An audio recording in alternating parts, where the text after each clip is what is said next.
এখন ওই বাজে বলিতে 8:30 বেজে গেছে, মানে 8:30 বেশি হয়ে গেছে। এই নিয়ে আমি 3বার বাবুকে ঘুম করাচ্ছি, মানে বিকেল থেকে 3বার উঠতেছে, ঘুমটা ঠিকভাবে হচ্ছে না, আবার কান্নাকাটি করতেছে। তো আবার এই মাত্র আমি ঘুম করিয়েছি, চলো দেখাই একটু ওকে। এই যে এখানে ঘুমোচ্ছে, কতক্ষণ ঘুমাবে কি জানি। ঘুম না হলে না ভীষণ কান্নাকাটি করে। ওপরে শোয়াইনি, কিন্তু কেন বলতো ওই যে ছোটো বাচ্চা না কখন পড়ে যাবে, তাই ভয়ে আর ওপরে শোয়াইনি।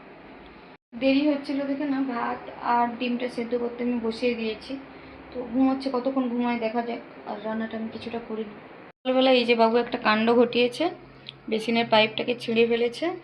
বেসিনের পাইপটা অর্ধেকটা আগে ছিঁড়ে দিয়েছিল, আর যতটা ছিল আজকে ছিঁড়ে দিয়েছে। কেননা কি জানি ও গিয়ে ওখানে পাইপটাকে ছিঁড়ে ফেলে দিয়েছে। তো সকালবেলা কি করবো বুঝতে পারিনি, তো ওর বাবাই ব্যবস্থা করছে।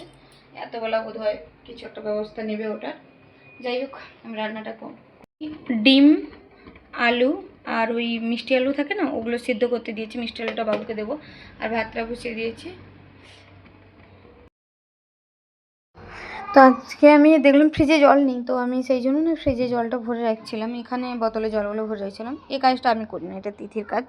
কিন্তু আজকেও কয়েকটা নাচের ভিডিও রিলস বানিয়েছে, তো সেই জন্য এটা ভুলে গেছে। ওর ক্লাসে লেট হচ্ছিলো, তাই চলে গেছে, আর মনে নেই বোধহয়। তো আমি ভরে রাখলাম। এখানে আমি ভাতটা কিছুক্ষণ আগেই বসিয়ে দিয়ে গেছিলাম সবার প্রথমে। তো দেখলাম ভাতটা হয়ে গেছে, তো ভাতটা প্রথমে ভাতের ওই ফ্যানটা বের করে নেব। তো তারপরে আমি ডিমের ঝোলটা করতেছি। ডিমের ঝোলটা না আমি একদিন লেট হয়ে যাচ্ছিলো বলে খুব শর্টকাটে ডিমের ঝোলটা বানিয়েছিলাম, কিন্তু দেখলাম ওর বাবার খুব পছন্দ হয়েছে, আর বলে যে এইভাবেই ডিমের ঝোলটা করো, তাতে টেস্টটা খুব ভালো আসে।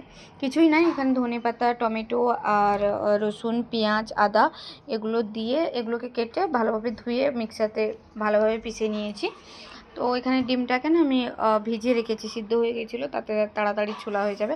আর এখানে বড়িগুলো ভেজে নিচ্ছিলাম, বড়ি মা করে পাঠিয়ে দিয়েছিল। বেশ অনেকগুলোই আছে, খাওয়া হয়নি, তো আজকে কিছুগুলো নাম করে নিয়েছি ভাজার জন্য। আর তিথি ওখানে ক্লাস থেকে এসে ফ্রেশ হয়ে গেছে। চুলটা কে বেঁধে দিয়েছে? আমি। চুল বাঁধতে হলো, দেখি দেখা কীরকম বিরিয়ানি করছে। বাহ, দারুণ লাগছে। ওর সাথে কথা বলে এখানে ডিমের ঝোলটা বসিয়ে দিয়েছি। প্রথমে তেল গরম করে তাতে ডিমগুলোকে একটু লবণ হলদি দিয়ে ভেজে নিয়েছি। আর তারপরে ডিমগুলো ভাজা হয়ে যেতে ওখানে আলুগুলো দিয়ে দিয়েছিলাম, আলুগুলোও ভাজা হয়ে গেছে। আর আমি এই মিক্সিতে যখন মশলাটা বাটছিলাম, ওতে লঙ্কা গুঁড়ি, হলদি গুঁড়ি, লবণ সবটাই দেওয়া ছিল। তাই এখানে তেলটার উপরে আমি একটু তেজপাতা দিয়ে ওই যে মানে মশলাটা ছিল মিক্স করা, তো ওইটা দিয়ে দিলাম। ভালোভাবে কষাচ্ছিলাম। কষাতে হতে হতে কয়েকটা বাসন ছিল, তো ওগুলো ধুয়ে নিচ্ছি। না হলে কী হয়, একসাথে রান্নার শেষে যখন করলাম না, মানে বাসনগুলো ধুই, অনেকগুলো বেশি বাসন হয়ে যায়, আর ধুতে ইচ্ছে করে না, তো সেই জন্য বাসনগুলো একটু কমিয়ে রাখছিলাম। তো তারপরে মশলাটা কষিয়ে খুব সুন্দরভাবে কষিয়ে ওতে ডিমটা আর প্রথমে আলুটা দিয়ে আর একটু নাড়াচাড়া করতে হবে, তারপরে জলটা দেবে। প্রথম থেকে যেহেতু ডিমগুলো অর্ধেক আছে, তো কুসুম বেরিয়ে যেতে পারে, তো প্রথম থেকে দেওয়ার দরকার নেই। তো শেষের দিকে যখন দেখবো প্রায় হয়ে এসছে, তখন ওই ডিমগুলো দিয়ে দেবো। দিয়ে ওই 1-2 মিনিট মতন রাখবো। আর ওতে না আমি একটু ভাজা গরম মশলা ভেজে গুঁড়ো করে দিয়েছিলাম, ওতে টেস্টটা আরও খুব ভালো আসে। একঘেয়ে আমি ডিমের ঝোলের থেকে এটা না করলে খুব ভালো হবে, একবার ট্রাই করবে, খুব ভালো লাগে খেতে। তো আমার রান্না কমপ্লিট হয়ে গেছে, এবারে খেতে দিয়ে দেবো। কটা বাজছে? 9টা, 9:30 বেজেছে না? হ্যাঁ, 9:30 বেজে গেছে। একটু দোকানেও যাওয়ার আছে।